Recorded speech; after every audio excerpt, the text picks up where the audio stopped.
মধ্যপ্রদেশের জব্বলপুর থেকে গুজরাতের সোমনাথ পর্যন্ত যায় সোমনাথ এক্সপ্রেস। এদিন সকালে ট্রেনটি জব্বলপুর ছাড়ার পর দুর্ঘটনাটি ঘটে।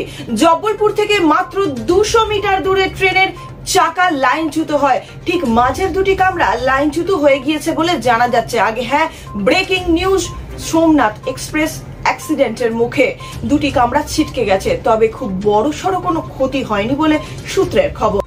আবার লাইন থেকে ছিটকে গেল কোচ। সোমনাথ এক্সপ্রেস, ঠিক শুনছেন, ব্রেকিং নিউজ, সোমনাথ এক্সপ্রেস দুর্ঘটনার কবলে, আতঙ্কিত যাত্রীরা।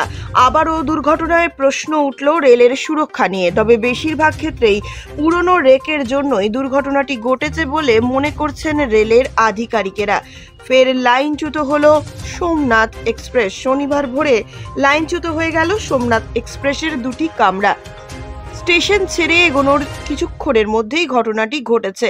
ফলে ট্রেনের গতি কম থাকায় কোনো বড় দুর্ঘটনা থেকে এড়ানো গেছে পরিস্থিতিকে।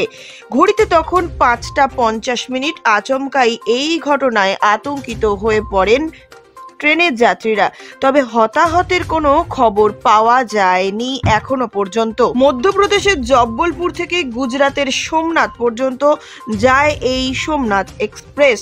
এই দিন সকালে ট্রেনটি জব্বলপুর থেকে ছাড়ার পর দুর্ঘটনাটি ঘটে। জব্বলপুর থেকে মাত্র 200 মিটার দূরে ট্রেনের চাকা লাইনচ্যুত হয়ে যায়, ঠিক মাঝের দুটি কামরা লাইনচ্যুত হয়ে গিয়েছে বলে জানা যাচ্ছে, তবে খুব বড় কোনো ক্ষয়ক্ষতি হয়নি। এই নিয়ে পরপর বেশ কয়েকটি রেল দুর্ঘটনা ঘটলো, যা নিয়ে প্রচুর প্রশ্নের মুখে পড়তে হয়েছে রেলকে। গত জুন মাসে লাইনচ্যুত হয়ে যায় কাঞ্চনজঙ্ঘা এক্সপ্রেস, ছিটকে পড়েছিল ওর দুটি কামরা। বেশ কয়েকজন আহত হওয়ার খবর মিলেছিল।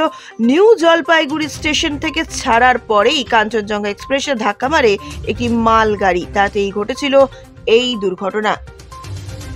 বেশিরভাগ ক্ষেত্রেই রেলের র্যাকগুলি পুরনো হয়ে যাওয়ার কারণে দুর্ঘটনা ঘটছে বলে মনে করছেন রেলের আধিকারিকেরা।